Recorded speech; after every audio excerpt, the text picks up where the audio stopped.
Modi cabinet no मोटो निर्णय 5 महानुभावों ने बात करता तमाम केंद्रीय मंत्रियों की कोई नेता नहीं कर सके लाल बत्ती नो उपयोग।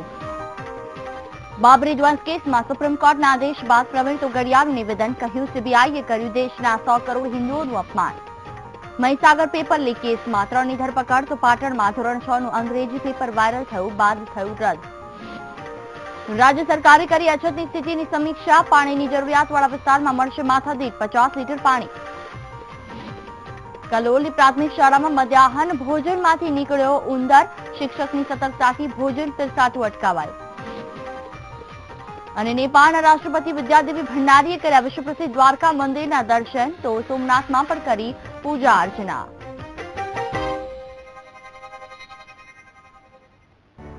नमस्कार बीटीवी न्यूज સાથે હું છું જુહી। સૌથી પહેલા વાત મોદી સરકારની કેબિનેટ બેઠકમાં અનેક મોટા નિર્ણય લેવાયા છે, જેમાં મોટો નિર્ણય લેવાયો છે કે 2019ની લોકસભા ચૂંટણી ઈવીએમ નહીં પણ વીવીપીએટી એટલે કે વોટર વેરીફાઈડ પેપર ઓડિટ ટ્રાયલથી યોજાશે। આ માટે 16 લાખથી વધુ મશીનો ખરીદવાની કેબિનેટે મંજૂરી આપી દીધી છે। આ મશીનો ખરીદવા પાછળ રૂપિયા 3173 કરોડ રૂપિયાનું ફંડ મંજૂર કરાયું છે। આ મશીનો ખરીદવાનો ઓર્ડર ચાલુ માસમાં જ આપી દેવાશે અને સપ્ટેમ્બર 2018 સુધીમાં આ મશીન મળી જશે, જે બાદ યોજાનારી તમામ ચૂંટણીઓ વીવીપીએટી મશીનથી જ યોજાશે। જેટલી કહ્યું કે ચૂંટણી પંચ લાંબા સમયથી આ મશીનની માંગ કરી રહ્યું હતું। और सरकार बजट में से सारा खर्चा देगी। कुछ इस वर्ष होगा, कुछ अगले वर्ष होगा, और इसकी मंजूरी दी गई। इसका अर्थ यह है कि अगर सितंबर 2018 को सारी मशीन तक आ जाती हैं तो स्वाभाविक है कि उसके बाद जितने भी इलेक्शंस होंगे सभी पोलिंग बूथ्स की इलेक्ट्रॉनिक मशीन्स के साथ पेपर ट्रेल भी होगा। केंद्रीय कैबिनेट में बीजो मोटो निर्णय वीवीआईपी कल्याण खत्म करवानो छे। 1 મે થી 5 વ્યક્તિઓ સિવાય અન્ય કોઈ વ્યક્તિ પોતાના વાહન પર લાલ બત્તી નહીં લગાવી શકે। જે 5 વ્યક્તિઓ લાલ બત્તી રાખી શકશે તે વ્યક્તિઓમાં રાષ્ટ્રપતિ, ઉપરાષ્ટ્રપતિ, પ્રધાનમંત્રી, સુપ્રીમ કોર્ટના મુખ્ય ન્યાયાધીશ અને લોકસભાના સ્પીકરનો સમાવેશ થાય છે। પરંતુ સૂત્રો પાસેથી જાણવા મળ્યું છે કે પ્રધાનમંત્રી પણ લાલ બત્તીનો ઉપયોગ નહીં કરે। અરુણ જેટલીએ ખુલાસો કર્યો છે કે એમ્બ્યુલન્સ જેવી સેવાઓમાં આ મામલે રાહત આપવામાં આવી છે।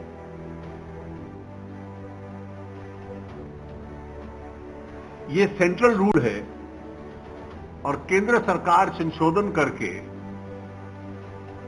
इस रूल को रूल बुक से हटा रही है। और इस रूल को अबॉलिश करने का और इसको हटा देने का अर्थ ये होगा कि ना केंद्र में ना किसी राज्य में कोई भी ऐसा डिग्निटरी नहीं होगा जिसको केंद्र या राज्य सरकार नॉमिनेट कर सकती है कि वो रेड लाइट कैरी कर सकता है। तो इसका असर ये होगा कि 1 मई से कोई भी व्यक्ति देश में और कोई भी व्हीकल देश में रेड लाइट नहीं कैरी कर पाएगा। लाल बत्ती पर लगावामां आवेला प्रतिबंध पर केंद्रीय मंत्रीओनी शुं प्रतिक्रिया छे ते पण सांभळीए। माननीय प्रधानमंत्री जी का सपना है कि देश के हर आदमी, गरीब अमीर, सब लोग मिलकर हम भारत का निर्माण करते हैं और उनके बीच का फर्क किसी भी तरह से ना रहे। और मैं समझता हूं कि आज एक कैबिनेट जो फैसला लिया उसका सम्मान करते हुए हम सब लोगों ने एक आदर्श हमारे प्रधानमंत्री जी हमारे सामने प्रस्तुत करते हैं और उसको हम फॉलो करते हैं। हम चाहते हैं कि देश की जनता भी अपेक्षा करती है अपने जनप्रतिनिधियों से, अपने नेताओं से और खासतौर पर हमारे प्रधानमंत्री जी से कि उन आदर्शों पर हम चलें। ये बिल्कुल अच्छा फैसला है। कई बार लोगों को हो जाता है कि इस तरह के कारणों से ही कि हम आम लोगों से अलग हैं। वाकई आम लोगों से अलग कोई नहीं है, सब लोग आम है। तो उस दृष्टि से कैबिनेट का फैसला कि बत्ती नहीं लगाना है बहुत ही अच्छा फैसला है। इस फैसला का मैं स्वागत करता हूँ।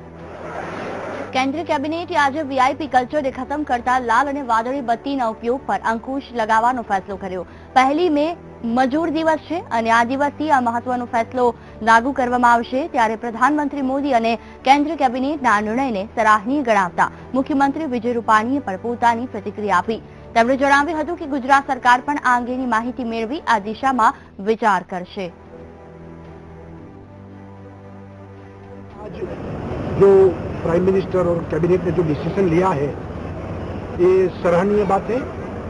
वीआईपी कल्चर को खत्म करने के लिए एक इनिशिएटिव से अवश्य गवर्नमेंट ऑफ गुजरात भी इसके बारे में हम वहाँ से डिटेल मंगाएंगे और यहाँ भी हम सोचेंगे और पूरी डिटेल आने के बाद ये वीआईपी कल्चर खत्म हो कैसे उस दिशा में हम विचारेंगे। મોદી સરકાર દ્વારા વીઆઈપી કલ્ચર ખતમ કરવા માટે લેવામાં આવેલા નિર્ણય અંગે કોંગ્રેસ પ્રવક્તા મનીષ જોશીએ જણાવ્યું હતું કે આ માત્ર દંભ છે। ખરેખર દેશ માટે બદલાતા સમયની અંદર જ્યારે દેશ આખામાં સત્તાના મોહમાં અને અહંકારમાં થઈને બેફામ બનતા કોઈ પણ પક્ષના હોય, ખાસ કરીને ભારતીય જનતા પાર્ટી માટે આ સબક શીખવાડે તે પ્રકારનો નિર્ણય પંજાબ સરકારે કર્યો છે। ત્યારે ગુજરાતની સરકાર અને કેન્દ્રની સરકાર જો આવી વાત કરવા નીકળી હોય, મને એમ લાગે છે આ દંભથી આગળ કાંઈ નથી।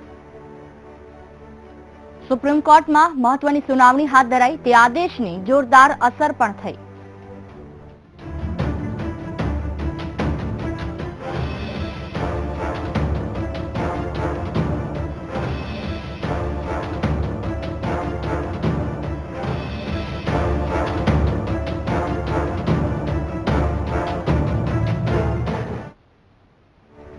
સુપ્રીમ કોર્ટમાં એક મહત્વની સુનાવણી હાથ ધરાઈ। સુપ્રીમ કોર્ટે ચુકાદો આપતા જણાવ્યું કે બાબરી મસ્જિદ તોડવાના મામલે લાલકૃષ્ણ અડવાણી, મુરલી મનોહર જોશી, ઉમા ભારતી સહિતના ભાજપના નેતાઓ પર આપરાધિક કાવતરાનો કેસ ચાલશે। આ સાથે પણ નક્કી કરવામાં આવ્યું કે રાયબરેલી અને લખનૌમાં ચાલી રહેલા બે અલગ અલગ કેસોની સુનાવણી લખનૌની એક જ કોર્ટમાં કરાશે। સુપ્રીમે એવો પણ આદેશ આપ્યો કે કેસની ટ્રાયલ 2 વર્ષમાં પૂરી થવી જોઈએ અને ટ્રાયલ ડે ટુ ડે ચાલશે। જો કે આ ચુકાદામાં यूपीના તત્કાલીન મુખ્યમંત્રી કલ્યાણસિંહને હાલ બાકાત રખાયા છે, એટલે કે તેમના પર હાલ કેસ નહીં ચાલે।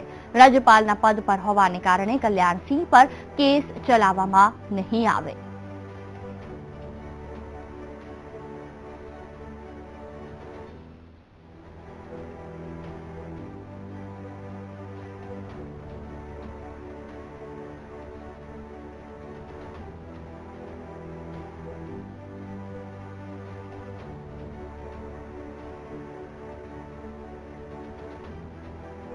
બાબરી ધ્વંસ મામલે સુપ્રીમ કોર્ટ દ્વારા ભાજપના દિગ્ગજ નેતાઓ સામે કેસ ચલાવવાનો નિર્ણય લેવામાં આવ્યો છે, જેને લઈને અલગ અલગ પ્રતિક્રિયાઓ આવી રહી છે। ભાજપ પ્રવક્તા ભરત પંડ્યાએ આ મુદ્દે કોઈ ટિપ્પણી કરવાનું ટાળ્યું હતું, તો કોંગ્રેસ પ્રવક્તા મનીષ જોશીએ સુપ્રીમના આ નિર્ણયને આવકાર્યો હતો। રામ મંદિર એક આસ્થા, ભક્તિ, શક્તિનું કેન્દ્ર છે। અયોધ્યામાં ભગવાન રામનું જન્મસ્થાન એક શ્રદ્ધાનું કેન્દ્ર છે। ભારતીય જનતા પાર્ટીની સરકારની જે પ્રકારની એમના નેતાઓની જે પ્રકારની રહે છે, જ્યારે સુપ્રીમ કોર્ટમાં આ સમગ્ર બાબત સબ જ્યુડિશ હોવાથી બીજું કંઈ કહેવું નથી, પણ આજનો જે સુપ્રીમ કોર્ટે પોતે આદેશ આપ્યો છે અને રોજબરોજ આ કાનૂની પ્રક્રિયા આગળ ધપાવવા માટેની વાત કરી, તેનું હું સ્વાગત કરું છું અને આશા રાખું છું કે આમાં સત્ય બહાર આવે। 1992માં થયેલા બાબરી ધ્વંસ મામલે સુપ્રીમ કોર્ટે ઐતિહાસિક નિર્ણય લીધો છે। આટલા વર્ષ બાદ સુપ્રીમ કોર્ટે લાલકૃષ્ણ અડવાણી, મુરલી મનોહર જોશી અને બીજા 10 જેટલા લોકોને આરોપી બનાવવા માટે કહ્યું છે। આ ચુકાદાને મુસ્લિમ સંગઠનોએ આવકાર્યો હતો। કોર્ટનું જજમેન્ટ એ વાતની ઉપર પુરાવો આપે છે કે આ દેશની અંદર સર્વે સર્વા જે છે કે આપણી સુપ્રીમ ને ન્યાય અદાલતો છે। કોઈ બી સરકાર ગમે તેવું ષડયંત્ર કરે પણ આ બધી વસ્તુની અંદર ચુકાદો અને સર્વે સર્વા જે છે આપણી અદાલતો છે। એટલે આ દેશની ખાલી મુસ્લિમો માટે નથી, બલકે આ દેશની 125 કરોડ જનતાના માટે આનંદીય છે કે સુપ્રીમ કોર્ટે એક બહુ મોટા ઇસ્યુ જે બંને સમુદાયના વચ્ચે બહુ મોટો પ્રોબ્લેમ ઉભો કરી રહ્યો છે, એના માટે એક કાયદેસર કેસ ચાલશે। બાબરી મસ્જિદ મામલે સુપ્રીમ કોર્ટે ભાજપના કેટલાક વરિષ્ઠ નેતાઓ સામે કેસ ચલાવવાનો આદેશ આપ્યો। લાલકૃષ્ણ અડવાણી, મુરલી મનોહર જોશી અને ઉમા ભારતી સહિતના નેતાઓ સામે કેસ ચાલશે। ત્યારે આ મુદ્દે રાજકીય વિશ્લેષક વિષ્ણુ પંડ્યાએ જણાવ્યું કે જાહેર જીવનના મોટા મુદ્દાને ગૂંચવાડા તરફ લઈ જાય તેવો આ ચુકાદો છે। બીજો સવાલ રાજકીય સવાલ છે કે ભાઈ અડવાણી અને મુરલી મનોહર જોશીજી એ બંને રાષ્ટ્રપતિ પદના સંભવિત ઉમેદવારો છે। સંભવિત ઉમેદવાર હોય અને 2 વર્ષમાં કેસ ચાલ્યો અને ધારો કે એને નિર્દોષ છોડ્યા અથવા ન છોડ્યા તો પણ એક આપણે ત્યાં વિધિ નિયમ એ છે કે કોર્ટમાં દોષિત ઠરે તો જ એ આગળ ન કોઈ પદ લઈ શકે. અને એ પહેલા રાષ્ટ્રપતિ પદની ઉમેદવારીની એની ચૂંટણી આવવાની જુલાઈમાં, અને ધારો કે આમાંથી કોઈને એકને પસંદગી થાય તો મામલો ગૂંચવાડો ઊભો કરે એવો છે. એટલે મુખ્યત્વે સીબીઆઈને અત્યારે આ જે સૂઝ્યું છે, અને સુપ્રીમ કોર્ટે એમ કહ્યું કે કોન્સ્પિરસી કેસ છે 2 વર્ષમાં દાખલ કરવો જોઈએ, એને એક આખા આ જાહેર જીવનના મોટા સવાલને ગૂંચવાડા તરફ લઈ જાય એવો આ ચુકાદો છે. અયોધ્યામાં બાબરી મસ્જિદ તોડી પાડવાના મામલે સુપ્રીમ કોર્ટે મહત્વપૂર્ણ ચુકાદો આપ્યો. સુપ્રીમ કોર્ટે જણાવ્યું હતું કે બાબરી મસ્જિદ તોડવાના મામલે લાલકૃષ્ણ અડવાણી, મુરલી મનોહર જોશી, ઉમા ભારતી સહિતના ભાજપના નેતાઓ પર આપરાધિક કેસ ચાલશે. ત્યારે આ મુદ્દે હિન્દુ સંગઠનોમાં પણ રોષ જોવા મળ્યો. વીએચપીના નેતા પ્રવીણ તોગડિયાએ સીબીઆઈની ઝટકાની કાઢતા કહ્યું કે સીબીઆઈએ 100 કરોડ હિન્દુઓનો વિશ્વાસ તોડ્યો. ઉત્તર પ્રદેશ કોર્ટે જ્યારે હિન્દુઓને ક્લીન ચીટ આપી તો શું કામ સીબીઆઈએ સુપ્રીમ કોર્ટમાં જઈને અરજી કરી? આ સાથે તેમણે એવી પણ માંગ કરી હતી કે સીબીઆઈ લાર્જર કોર્ટમાં જઈને પોતાની અરજી પાછી ખેંચે.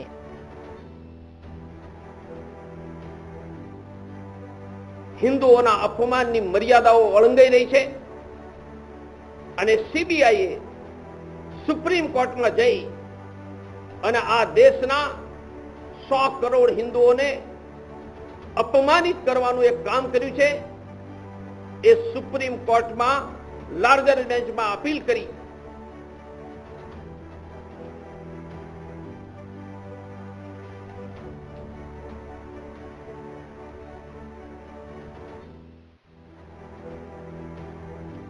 ભાવનગર આવેલા કોંગ્રેસના રાષ્ટ્રીય પ્રવક્તા શક્તિસિંહ ગોહિલે બાબરી કાંડ મુદ્દે સુપ્રીમે આપેલા આદેશ અંગે પૂછતા તેમણે કંઈ પણ ટિપ્પણી કરવાનું ટાળ્યું અને જણાવ્યું હતું કે આ કોર્ટ અને તહોમતદાર વચ્ચેનો મામલો છે. આ મેટર એ તહોમતદારો અને સુપ્રીમ કોર્ટ વચ્ચેની હતી. કોંગ્રેસ પાર્ટીને લાગે વળગે છે ત્યાં સુધી કોંગ્રેસ પાર્ટી આમાં કોઈ પક્ષકાર નહોતી. સુપ્રીમ કોર્ટે આપેલી એક ચુકાદાની બાબતમાં ખાસ વિશેષ ટીકા ટિપ્પણી કરવી એ અમારા માટે વ્યાજબી પણ નથી અને હજી સુપ્રીમ કોર્ટનું ડિટેલ જજમેન્ટ સ્ટડી પણ કર્યું નથી, ત્યારે હું વિશેષ કંઈ નથી કહેતો.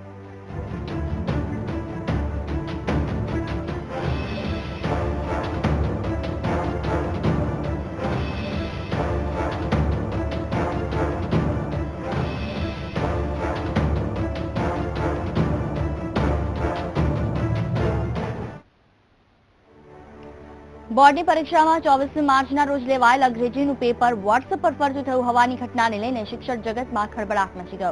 પેપર લીક થયું હોવાની ડીઈઓની ફરિયાદને આધારે મહીસાગર પોલીસે અલગ અલગ ટીમો બનાવી એસઆઈટીની રચના કરી.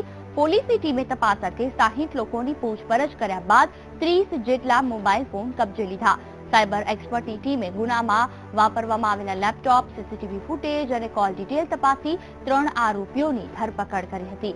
પોલીસ દ્વારા કૌભાંડ આચરનાર પાણિયાના શિક્ષક તેમજ પરીક્ષાલક્ષી કામગીરી સાથે સંકળાયેલ હિતેન્દ્ર પ્રજાપતિ અને તેના પુત્રની ધરપકડ કરી તેના વિરુદ્ધ કાયદેસરની કાર્યવાહી પણ હાથ ધરી હતી. ધોરણ 10નું અંગ્રેજીનું પેપર લીક થવાના મામલે ગુજરાતના માધ્યમિક અને ઉચ્ચતર માધ્યમિક શિક્ષણ બોર્ડ ફરીથી અંગ્રેજીનું પેપર નહીં લેવાનો નિર્ણય કર્યો. મહીસાગર જિલ્લાના લુણાવાડાની શાળામાંથી આ પેપર 24મી માર્ચના રોજ લીક થયું હતું અને વોટ્સએપ પર વાયરલ બન્યું હતું. જો કે બોર્ડના દાવા પ્રમાણે પરીક્ષા શરૂ થયાના 15 મિનિટ બાદ પેપરને વાયરલ કરવામાં આવ્યું હોવાથી બહુ ઓછા વિદ્યાર્થીઓ પાસે આ પેપર પહોંચવાની સંભાવના છે. આથી અંગ્રેજીનું પેપર પુનઃ લેવામાં નહીં આવે, પણ આ પેપર વાયરલ કરનાર શિક્ષક, શાળા સહિતના સંકળાયેલા તમામ લોકો સામે કડક પગલાં ભરવાની ભલામણ ગુજરાત માધ્યમિક અને ઉચ્ચતર માધ્યમિક શિક્ષણ બોર્ડ દ્વારા કરી દેવામાં આવી છે.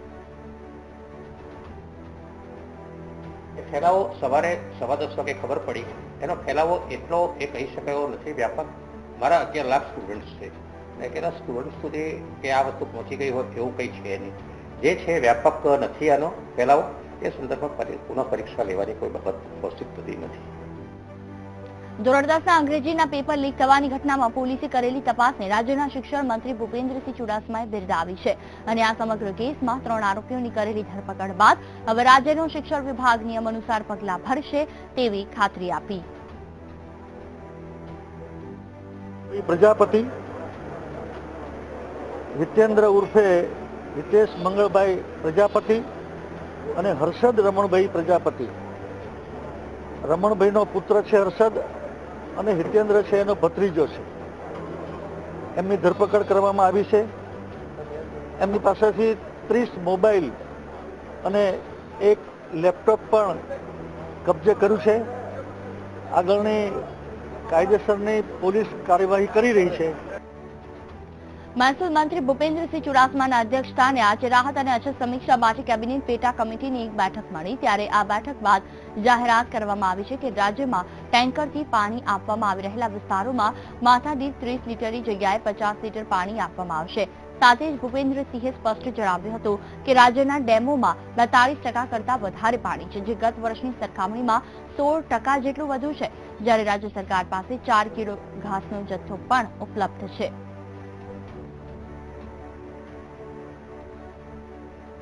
સ્થાનિક માંગણી અને સમીક્ષા કર્યા બાદ વ્યક્તિ દીઠ હવે 50 લીટર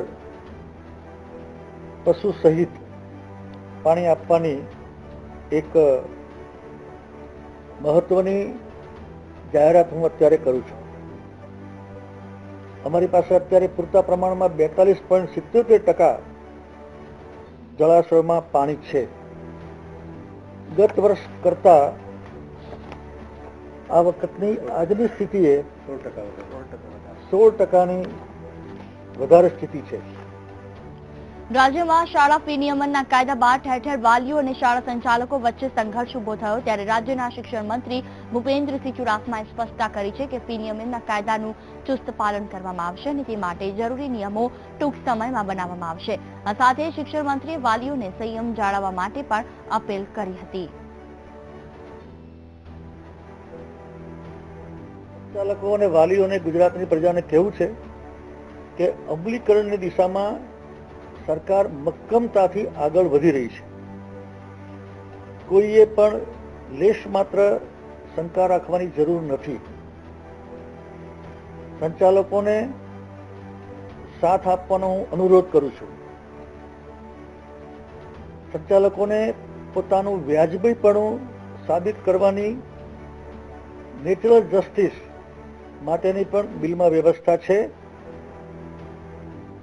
મારી અપીલ છે, સ્વાર્થ અને સંઘર્ષમાંથી બહાર આવીએ. બાળક કોઈ ગ્રાહક નથી. શિક્ષણના હિતમાં, બાળકના હિતમાં વાલીઓ સાથે સમજણ કેળવવી જરૂરી છે. ગુજરાતી પ્રાથમિક શાળાઓમાં ક્યારેક વંદન તો ક્યારેક ગરોળી મરવાના કિસ્સાઓ સામે આવ્યા છે. ઉત્તર ગુજરાતમાં આવેલા કલોલની પ્રાથમિક શાળામાં પણ આવો જ એક કિસ્સો સામે આવ્યો, જેમાં બાળકોને પીરસાતા ભોજનમાં ઉંદર મળી આવ્યું. મળતી માહિતી પ્રમાણે કલોલના જામરા ગામમાં આદર્શ પ્રાથમિક શાળા આવેલી છે, જ્યાં નિત્યક્રમ પ્રમાણે શાળા બાળકોને ભોજન આપે છે. બુધવારે શાળા દ્વારા નિત્યક્રમ પ્રમાણે વિદ્યાર્થીઓને ભોજન આપવામાં આવ્યું હતું. આ સમયે ભોજનના ડબ્બામાં ઉંદર મળી આવ્યા. ઘટનાની જાણ થતાં તંત્રમાં દોડધામ મચી ગઈ. આ અંગે જાણ થતા માણસાના ધારાસભ્ય અમિત ચૌધરી પણ ઘટના સ્થળે પહોંચી ગયા હતા. જ્યારે અક્ષય પાત્રની ટીમ પણ આ શાળાએ આવી પહોંચી. ભોજનમાંથી ઉંદર નીકળવાની ઘટનાથી સ્કૂલની ગંભીર બેદરકારી સામે આવી હોવાનું માનવામાં આવી રહ્યું છે.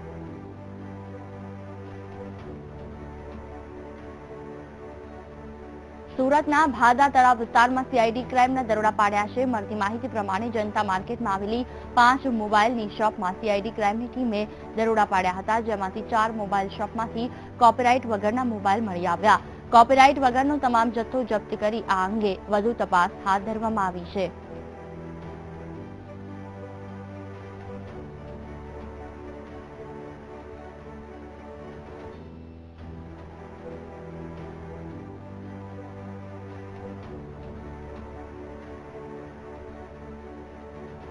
શામળાજી ચેકપોસ્ટ પર હુમલો કરવામાં આવ્યો છે. આ ઘટનાને લઈને સીએમ રૂપાણીએ ગંભીર નોંધ લીધી. સુરક્ષા પૂરી પાડવા ગૃહ વિભાગના અધિક મુખ્ય સચિવને સૂચના પણ આપવામાં આવી છે. કાયમી ધોરણે સુરક્ષા આપવા અંગે દરખાસ્ત કરવામાં આવી. અન્ય ચેકપોસ્ટનું પણ કમ્પ્યુટરાઇઝેશન કરવામાં આવશે. રાજ્યના વાહન વ્યવહાર મંત્રી વલ્લભભાઈ કાકડિયાએ સ્પષ્ટ જણાવ્યું કે શામળાજી ચેકપોસ્ટ પર 2 દિવસમાં એસઆરપીની ટુકડી તૈનાત કરી દેવામાં આવશે, જ્યારે બાકીની ચેકપોસ્ટ પર વહેલાસર એસઆરપી મૂકવાની દરખાસ્ત ગૃહ વિભાગને કરી છે.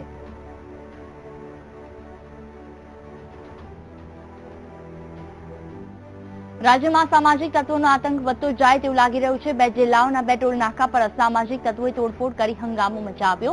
આ તરફ અરવલ્લી જિલ્લાની આધુનિક શામળાજી ચેકપોસ્ટ પર 25 થી વધુના લોકોના ટોળાએ ચેકપોસ્ટ પર હુમલો કર્યો હતો.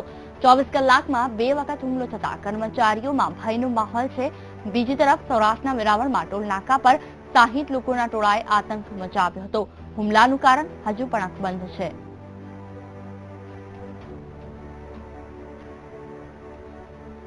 વેરાવળ ટોલ નાકા પર અચાનક 60 લોકોનું ટોળું ધસી આવી તોડફોડ મચાવી અને કર્મચારી પર હુમલો કર્યો. આ સમગ્ર ઘટના ટોલ પ્લાઝા પર લાગેલા સીસીટીવીમાં કેદ થઈ. જો આ ટોલ પ્લાઝાની અંદરના દ્રશ્યો કેદ થયા, જેમાં સાફ દેખાઈ રહ્યું છે કે ટોલની અંદર ઘૂસી કઈ રીતે ટોળાએ આતંક મચાવ્યો. એક શખ્સ ધોકો લઈ પ્લાઝાની ઓફિસમાં ઘૂસીને કર્મચારીને પકડીને બહાર ખેંચી જાય છે. જો કે આ હુમલાખોરો કોણ છે અને શા માટે હુમલો કર્યો તે હજુ સુધી સામે નથી આવ્યું. હાલ ટોલ પ્લાઝા પર પોલીસ અને એસઆરપીનો ચુસ્ત બંદોબસ્ત ગોઠવી દેવાયો છે. તો 60 લોકોના ટોળાએ આતંક મચાવતા ટોલ પ્લાઝા પર ઉપસ્થિત તમામ લોકો પણ કંઈ ન કરી શક્યા. પહેલાની જે પરિસ્થિતિ છે તે જુઓ અને ત્યારબાદ જ્યારે ટોળાએ હુમલો કર્યો હતો તે વખતે જે પરિસ્થિતિ સર્જાઈ, તમામ વસ્તુઓ વેરવિખેર કરી દીધી. અચાનક આ રીતે ઘૂસી આવીને મારપીટ પણ કરી. પાટણ જિલ્લામાં ચાલી રહેલી પ્રાથમિક શાળા ધોરણ 6 નું ગુજરાતી વિષયનું પેપર વોટ્સએપ પર વાયરલ થયું. પાટણના પ્રાથમિક શિક્ષણ અધિકારીના જણાવ્યા અનુસાર કોઈ અજાણ્યા વ્યક્તિના ફોન પરથી ધોરણ 6 નું ગુજરાતીનું પેપર તેમના મોબાઈલ પર આપ્યું, જેની ગંભીરતા સમજીને તેમણે તાત્કાલિક તપાસ હાથ ધરી હતી. જો કે શિક્ષણાધિકારીએ પોલીસ ફરિયાદ કરવાને બદલે ફક્ત તેમની જ ટીમને તપાસ સોંપી. હાલ તો આ પ્રકરણ ઉપર પડદો પાડવાની કોશિશ કરતા હોય તેવું લાગી રહ્યું છે. આ પ્રકરણમાં પોલીસ ફરિયાદ કરીને ઉચ્ચ સ્તરીય તપાસ નીમવામાં આવે તો શિક્ષણનો વેપાર કરનારા મોટા માથા બહાર આવવાની સંભાવના છે. કોઈ એક સ્કૂલમાં એવી ઘટના બની છે કે એણે જે એનો શેડ્યુલ ટાઈમ હતો એના કરતા અગાઉ એ પરીક્ષાઓ લઈ લીધી છે. દાખલા તરીકે 15 તારીખ હોય તો એનું પેપર એને 13મીએ લઈ લીધું અને પ્રશ્નપત્ર ખોલી નાખ્યું. હવે અમે એની ઉત્તરવહીઓને બધું કલેક્ટ કર્યું છે અને ઉત્તરવહીઓ અને પ્રશ્નપત્રોને ધ્યાનમાં રાખીને એક આખો રિપોર્ટ તૈયાર થઈ રહ્યો છે. રિપોર્ટમાં જે ધ્યાનમાં આવશે કે પ્રશ્નપત્રો કેટલા પ્રમાણમાં એમણે અગાઉથી ખોલી નાખ્યા હતા, એ બધા જ વિષયોની, એ બધા જ ધોરણની પરીક્ષાઓ અમે રદ કરવાની કાર્યવાહી કરશું. રાજકોટમાં સ્વાઇન ફ્લૂનો કેર યથાવત છે. સિવિલ હોસ્પિટલમાં સ્વાઇન ફ્લૂના વધુ 5 કેસ પોઝિટિવ નોંધાયા છે, જેમાં 5 વ્યક્તિમાંથી 2ની હાલત ગંભીર હોવાનું સામે આવ્યું છે.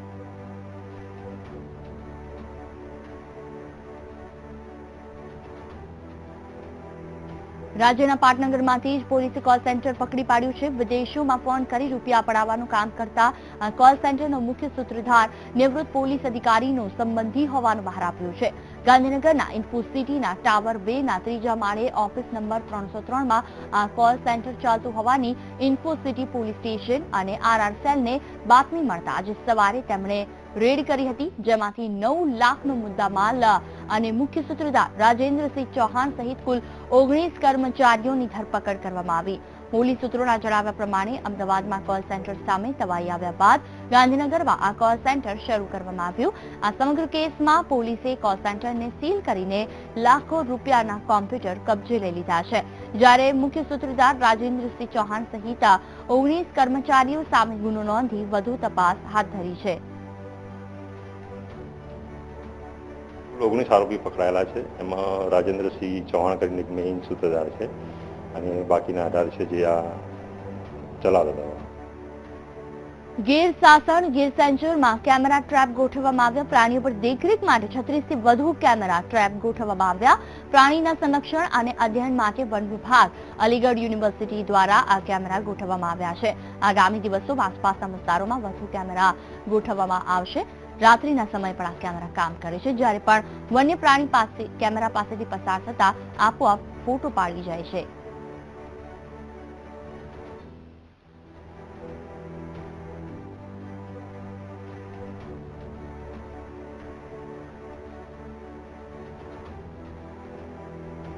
નેપાળના પ્રથમ મહિલા રાષ્ટ્રપતિ વિદ્યાદેવી ભંડારી હાલ 2 દિવસ માટે ગુજરાત પ્રવાસે છે, ત્યારે વિદ્યાદેવીએ પરિવાર સાથે સોમનાથની મુલાકાત લીધી, જ્યાં તેમનું અને સોમનાથ મહાદેવના દર્શન કરી પૂજા અર્ચના કરી. સોમનાથ ખાતે તેમનું ભવ્ય રીતે સ્વાગત પણ કરવામાં આવ્યું હતું. મહત્વનું છે કે નેપાળના રાષ્ટ્રપતિ વિદ્યાદેવી સાથે ગુજરાતના ગૃહમંત્રી પ્રદીપસિંહ જાડેજા પણ સોમનાથ આવી પહોંચ્યા. સોમનાથ મહાદેવના દર્શન કર્યા હતા.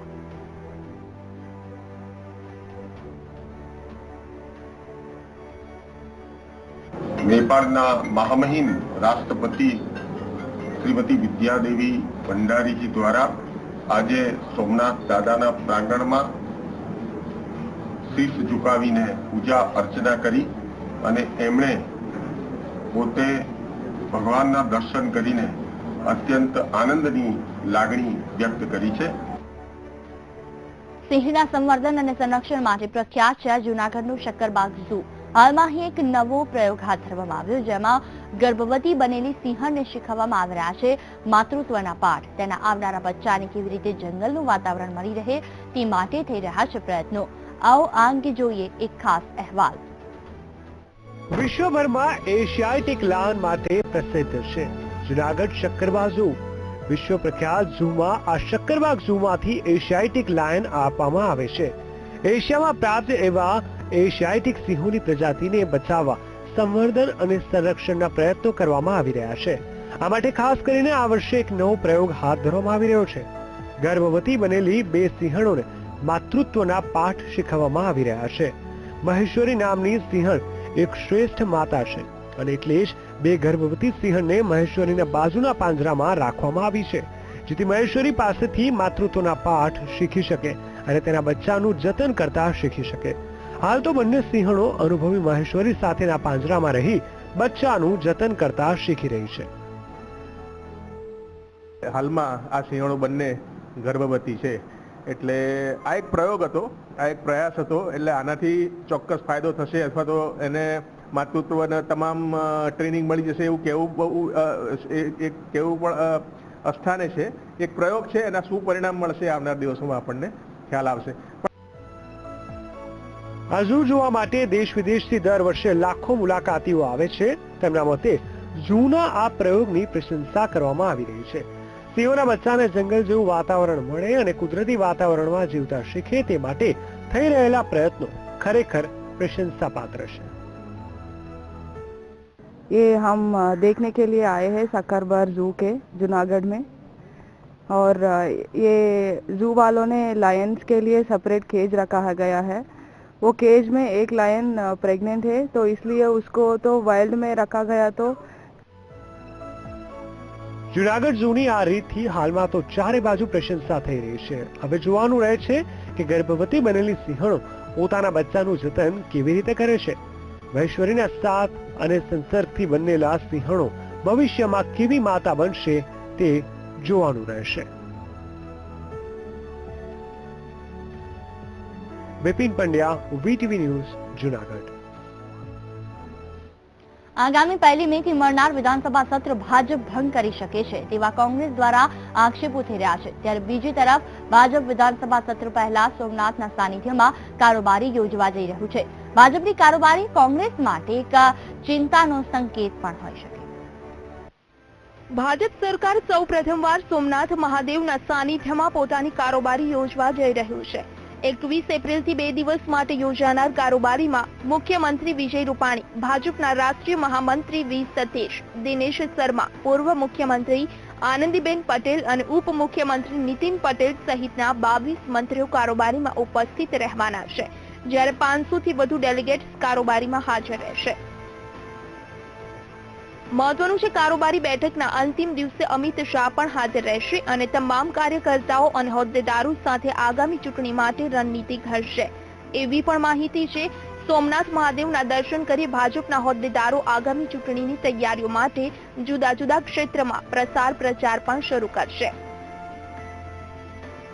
बिल्कुल बिल्कुल भगवान सोमनाथ का आशीर्वाद हम सब पर है, भारतीय जनता पार्टी पर है. हम सेवा के लिए निकले हैं. बिल्कुल भगवान का आशीर्वाद लेके वहां से चुनाव की तैयारी की बातें होगी और जो भी तय होगा वो फील्ड में जाएंगे. કોંગ્રેસ સહિત અનેક પાર્ટીઓ ભાજપને પછાડવા તનતોડ મહેનત કરી રહી છે, ત્યારે ભાજપ પણ કોઈ પણ પ્રકારની કચાશ રાખવા માંગતી નથી, જેથી સોમનાથ મહાદેવના સાનિધ્યમાં પોતાના 150 સીટોના મિશન તરફ આગળ વધશે. સોમનાથ દાદાના સાનિધ્યમાં ગુજરાતને સર્વાંગી વિકાસના શિખર ઉપર પહોંચાડવા માટે અને દેશનું પ્રગતિનું ગ્રોથ એન્જિન ગુજરાત છે અને રહેશે તેના માટે એક 150 સીટ ભારતીય જનતા પાર્ટી જીતે એવો વિજય સંકલ્પ સોમનાથ દાદાના સાનિધ્યમાં કરવામાં આવશે. મહત્વનું છે કે કારોબારી પૂર્વે ભાજપના નેતાઓ સોમનાથ મહાદેવની વિશેષ કમળ પૂજા કરશે, તેમજ અરબી સમુદ્રના તટે વિધાનસભા બેઠક મુજબ 182 દીવડાઓ પ્રગટાવવામાં આવશે. ત્યારે સોમનાથના પ્રાંગણમાં ભાજપની પૂજા અર્ચના ભાજપ માટે કેટલી ફળદાયી નીવડશે તે તો આવનારો સમય જ બતાવશે.